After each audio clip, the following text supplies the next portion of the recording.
best-selling author is back. Anthony L. Kelly with his award-winning book, Saving Miss Caroline, Michi, and Jaja. The link is at the top line of the description box. If you're a reader like me, trust me, you will not be disappointed. Once again, the link is at the top line of the description box. Go claim your copy right now. There's a lot going on, man, in the hip hop world. Obviously, Kanye is taking over the world right now, and a lot of people are upset. A lot of people taking money out of his pockets. Let us know your thoughts on all of what we see going on right now with our brother Ye. Is it okay if we curse on here? Do your thing, bro. Uncensored, get it in. They say the tongue is like a pink dick. You know, it'll fuck you. And Whoa. The thing about it is, man, no matter how much, we all love Kanye as a good musician, a good creator, a good stylist, or whatever you want, fashion designer. But sometimes your mouth could write a check that your ass can't cash. And, he talked about him being a billionaire and all that, right? And the truth is, man, the people you're talking about your boss, man. You're talking about all these people. You know what they doing. You know how they doing it. You're trying to enlighten your people. You understand me? How you feel about the situation. But the way you doing it is fucking up how you eat. You get what I'm saying? So I think to look at it from a wisdom point of view, man, it all starts around Kanye and Kim K. When he went after that woman, it's just like Solomon in the Bible. When Solomon cursed God, he cursed him for a woman. When Kanye went against what he stand for to be with a woman that we warned him about, even in the movie Get Out, they warned about that woman. I think the Kardashian curse, that cursed Kanye. And it made him forget his roots to the point where he lost his soul. You know, when a woman says she snatched your soul, that's a soul tie. And she snatched his soul, and the enemy became the puppet master, and now we got Kumbaya. That's how I look at it, Yes, sir. I was saying the same thing, man. Especially when I seen that. I don't think they're married now and they got a divorce. I don't know if it's finalized yet, but that was your girl. Like, you don't go against your man no matter what. Like, she took the Jewish community side, and like, that was your husband. So like, I can't be with any woman that's going to eventually stab me in the back no matter what. I just thought that was like the lowest form of betrayal, in my opinion, that she could ever do. Just keep your fucking mouth shut. Like, why would you step up and say anything? Or you could have been like, I don't support anything, but at this time I'm just going to, keep my fucking mouth shut. But instead she chose to, proverbially stab him in the back. So I definitely can agree with you, on that point. I don't know about the curse thing. A lot of people say that, but it's starting to look like that at this point. It seems like all the guys that they deal with, end up drugged out, doing crazy shit, Yeah, because they suck the life out of you and they pull a spirit inside you. And if our eyes could see what the spirit looked like in a woman, I think we'll change the way we view beauty. And spiritual transmitted diseases is real, and them Kardashians, you really can't fault them for what they're doing, even though they Jezebels and succubuses. The truth is, we can't continue to blame these women for setting out to get our man. We got to blame the men at a certain point to say, you know what, we're allowing ourselves to be used and abused by something we think that is beauty. But the truth is, it's sent by the enemy to obtain our fame and defame us and strengthen the Kardashian brand and leave us broke, drugged out, strung out. And not many of us have broke that curse. Not to go on about the Kardashians, but Black China, one of the only people that broke that curse. And they can't stand her for that. She had a baby by Rob and turned him into a drunk and turned him into a drug head.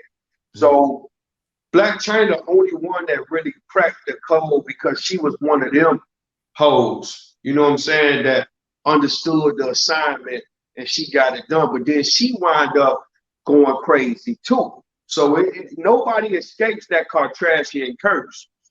and things. But I do agree with what you're saying. We do got a rule in the hood where if you beefing with your man, you don't call the police. Y'all handle that between the sheets. But when you go inside to protect your brand and you defame this man where you had a kid by this man, something mentally, you know what I'm saying? Something got to be wrong with you. Right. You know what I'm talking about? It's real bad to do that.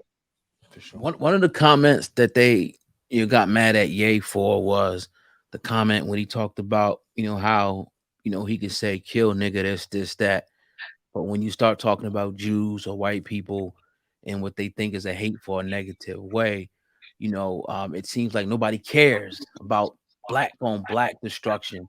But as soon as you say something that just disagrees with a Jewish person, oh, is you anti-Semitic? We're gonna take this from you. What do you think about that whole dichotomy with that whole situation? I think when Kanye say white lives matter, nobody said nothing. I think when Kanye said George Bush don't like black people, nobody said nothing.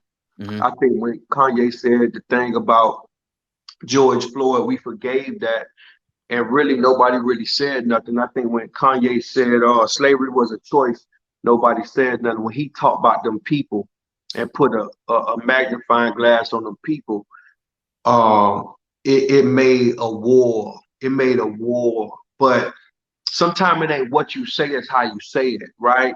And it's some truths to what he's saying. It's some truths to what he's saying. But I think the way he said it, he used a personal problem he had with corporations to make it all about the people. And to the point where he forgot that these people are even the Bible would say the Jews are the money handlers, the tax collectors in the world. So this been going on for generation after generation. This got nothing to do with slavery. They felt the way they found the way to monetize off our people. You know what I'm saying? I believe, that's the only reason they work with us as a people, because we are creators. You know what I'm saying? So I think I don't have a problem with the Jews, man. I don't have a problem with what they're doing. I understand business, or whatever, but I think the way Kanye went about doing it, he forgot that, it's just a lot that's going in between this, where he's making business with these people now. So it's like you're going against the people you're making business with to build your brand, and now they dropping them and dropping them and dropping them. Now the bank's saying, hey, we don't want your money, when the banks make money off having your money in there. So I don't know. It's rough to say about that.